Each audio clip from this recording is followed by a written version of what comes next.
Today is the fifth and final Sunday of our message series for the season of Lent called Attitude Adjustment. You see, there is an attitude adjustment that every single one of us needs to make. Everybody, including me. The attitude that we're talking about is actually a virtue. A virtue is a habit of high standard. This virtue is perhaps the most important virtue of all because it is the foundation of all virtues. We are talking, of course, about humility. We started out this series a few weeks ago telling a story about a great man of true humility, Pope John Paul II. We're ending the series with another story of another great person, Mother Teresa of Calcutta, about when she went to Baltimore, Maryland to open a hospice for AIDS patients. At that point, she was world famous and attracted huge crowds wherever she went. In Baltimore that day, there were crowds of protesters, lots of them, because any group that had an axe to grind against the Catholic Church was out on display. There were even protesters protesting the protesters. There were unstable people too, including some pretty scary ones. It was bedlam. And it got worse after she arrived. The pushing, the shoving, the shouting, the jockeying for position. Mother Teresa was this petite, frail little lady. People feared for her safety that day. Through it all, though, she was completely calm. She smiled, seemed unfazed, and sailed right through it. It was really remarkable. She seemed as if everything that was going on had nothing to do with her. Once inside the lobby of the hospice, before starting the ceremony, Mother Teresa politely asked everyone to wait. Then she walked off into the building and disappeared. Those in charge had no idea where she was going. She re-emerged back into the lobby a little while later, dragging a kitchen chair, and a couple of church officials stepped in to assist her. But she insisted on doing whatever it was she was doing, all by herself. And what she did, well, she pulled this chair up under this huge frame photo of her, and she climbed up on the chair and she wrestled this picture off the wall. And then she climbed down and she dragged the picture. She couldn't possibly pick it up because it was bigger than she was. But she dragged this picture to a nearby closet where she shoved it in and closed the door. And then she turned around and sweetly said, "Now we can get started." To me, this was the perfect illustration of the practice of the habit of humility, because it is a habit and it does take practice. How often? How often is our thinking and feeling dominated by thoughts of ourselves? Maybe like that huge photo of Mother Teresa dominating that lobby. And how helpful would it be for our own efforts moving forward to just go ahead and take that picture down? Humility is not thinking less of yourself, it is thinking of yourself less. You see, humility is not weakness. Humility is not a low opinion of yourself. Humility is a clear opinion of yourself. Humility is beautiful knowledge of yourself as you really are. And as we've learned, humility is surprisingly powerful because if you can be humble, you can learn and grow. If you can be humble, you can bring peace into your relationships. If you can be humble, you can cultivate patience for the world around you. Humility is grounded in the reality that everything we have comes from God. A few weeks ago, we spoke of a key way to grow in humility. It turns out that we grow as we listen. Humble people are good listeners, and they listen first and foremost to God. 2 weeks ago, we looked at what we call the comparison trap, which damages and destroys humility. We are tempted all the time to compare ourselves to others, especially to compare ourselves to other people's faults and failures, to feel better about ourselves. But every time we do that, we're just inflaming pride and creating a distraction for ourselves. And finally, in the course of this series, we learned that humility, it is the attitude of humility, really, ultimately, that can take any situation and turn it around for our favor and our success moving forward. If you're interested in catching up on any of these past homily messages, they're all on our website. Just look under the Media tab.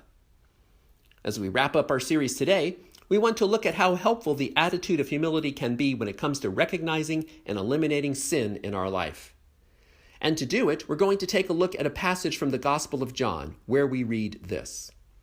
Jesus went to the Mount of Olives, but early in the morning he arrived again in the temple area, and all the people started coming to him, and he sat down and taught them. At a certain period towards the end of his life, Jesus spent time in Jerusalem teaching at the temple each day. But in the evening he would retire to the countryside, to the Mount of Olives. So here he's coming back in the morning to teach.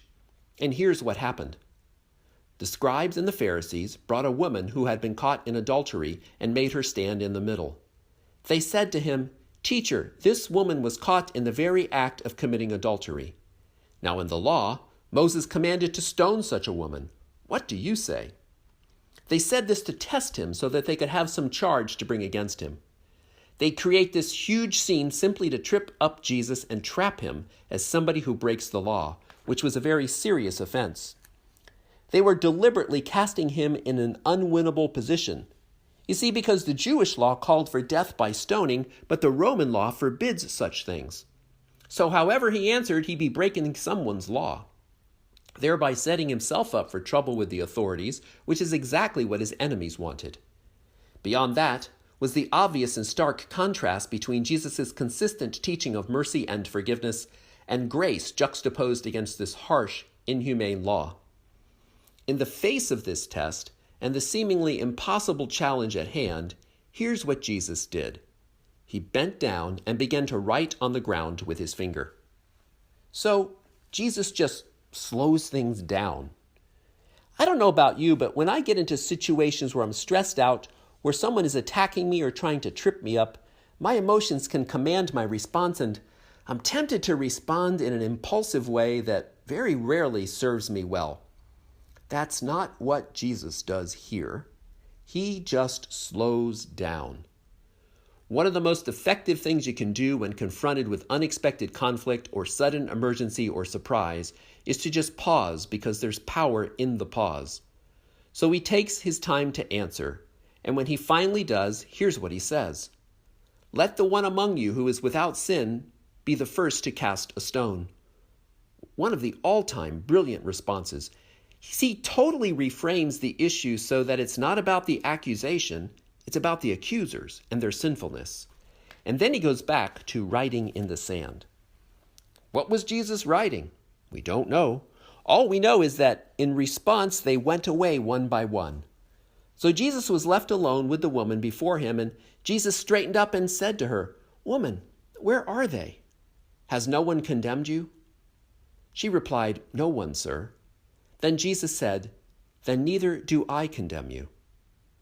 He humbles the religious leaders who had exalted themselves with so much pride that they couldn't even recognize the Messiah they were waiting for when they saw him. He humbles the mighty, and in the process he exalts the humble, lifting this woman up out of her shame and giving her a way forward. His charge is, go and sin no more. But I think the emphasis there is on go, the word go. In that he gives her life back, but he gives her more than that, a way forward into her future, a future that can now be lived free from sin and shame. Humility is her path out.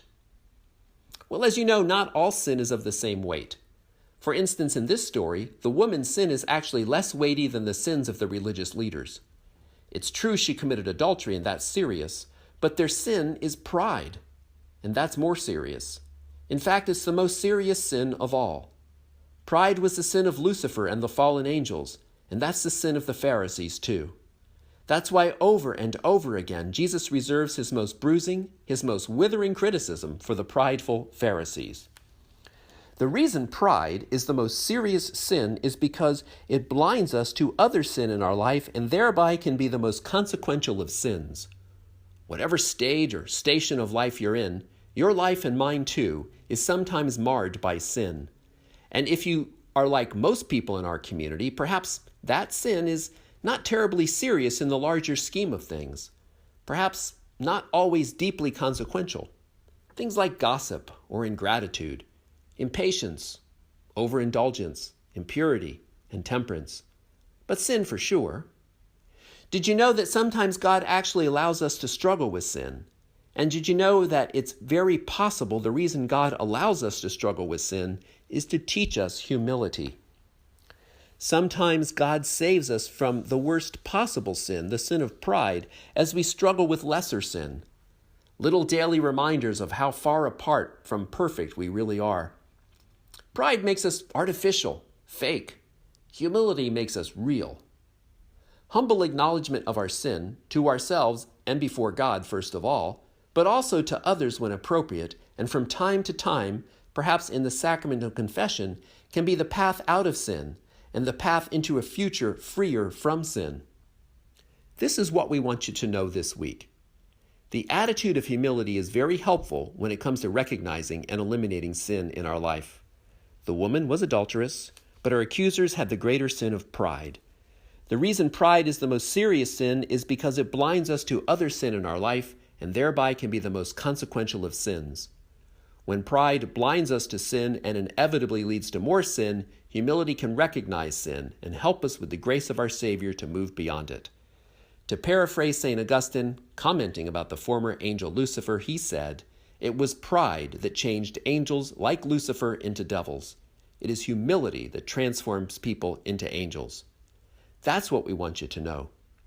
This is what we are encouraging everyone to do this week. Humbly acknowledge your sins, to ourselves and before God first of all, but also to others when appropriate, and from time to time in the sacrament of confession. For this is the path out of sin, and the path into a future freer from sin. We have a great opportunity to participate in the sacrament of confession this week. We will have 8 priests here to hear confessions this Thursday evening at 6:30 p.m. Why not take advantage of that opportunity to practice a little humility and become freer from sin? It was pride that changed angels into devils. It is humility that makes people as angels. Humility is not thinking less about yourself.